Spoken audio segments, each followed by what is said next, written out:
Kalau nanti cerita elek banget, ora terima elek banget. Ada orang soleh, wong soleh itu saking fanatiknya anak didik anak itu ora oleh numpak sepeda motor, ora oleh nyetel TV. Sehingga cerita wong soleh itu tuwek, sepuh-sepuh mati ini sowan kula, mbek nangis. Anak itu hilang atau tentangeran ning di pokok irang.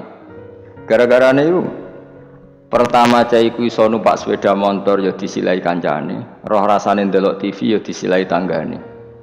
Akhirnya nyuwun sewu tonggo iki lala rapati salat ngejak anak yang saleh iki merantau ning Jakarta. Akhirnya lam yusolli, katut ra salat. Aku nangis. Ya bener anak rapati oleh delok TV ku apik, tapi problemnya ketika kamu terlalu melarang, iki marsale bocah.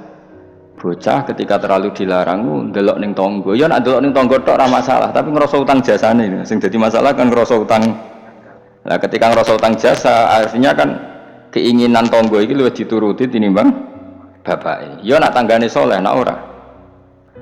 Tapi orang itu akhirnya sadar karena tadi dia gak diperhitungkan. Iki bocah itu ya selawase bocah. Ketika dikekang delok TV ini wong tuane malah delok ning tonggo. Yang parah adalah dia merasa utang jasa ya mbek tonggo. Pertama numpak sepeda motor ya disilai temannya.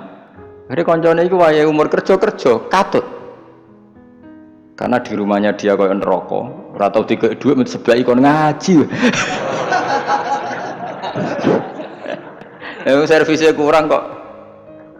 Perintahnya banyak. Wong tentara wis digaji. Satpamnya digaji. Jadi kan kon ngaji terus tanpa gaji. Lan kula ambek anak iso wayang. Lho anak kula terus digugah biasa nganti sakniki. Memang itu ajaran saya. Orang harus terganggu oleh anaknya itu orang tuanya.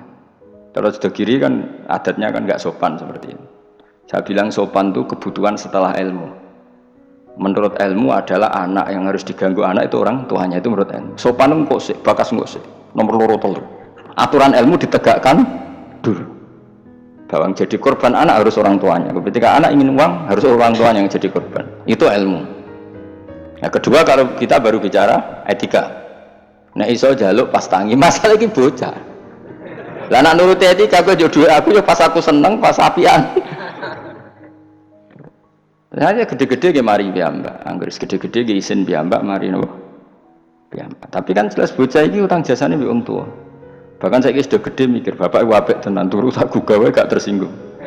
Lho kula biasa 10 menit turu digo anak kula jam mlaku-mlaku iki kula mlaku-mlaku. Berapa kali saya ngaji terlambat 10 menit, 5 menit gara-gara anak kula nembe dugi lunga piyambak jam mlaku-mlaku tak turu. Karena jangan sampai kita ini misalnya demi ngaji anakku jam melaku-melaku rata turuti akhirnya anak saya itu dendam sama ngaji gara-gara ngaji aku gak dijak melaku-melaku bapak akhirnya nganggap ngaji itu problem.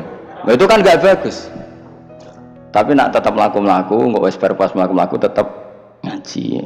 Anak itu punya kesimpulan ternyata saya masih nomor 1. Makanya saya itu dugaan saya kenapa Rasulullah ketika beliau sujud Hasan Husain ini menganggap Rasulullah tiga jaran-jaranan cara Jawa tiga apa? Terus Allah ditumpaki mbek Hasan, sing masyhur itu Hasan. Ya tentu Hasan Husain tapi sing ning riwayat itu Hasan. Iku Rasulullah lama sekali sujud.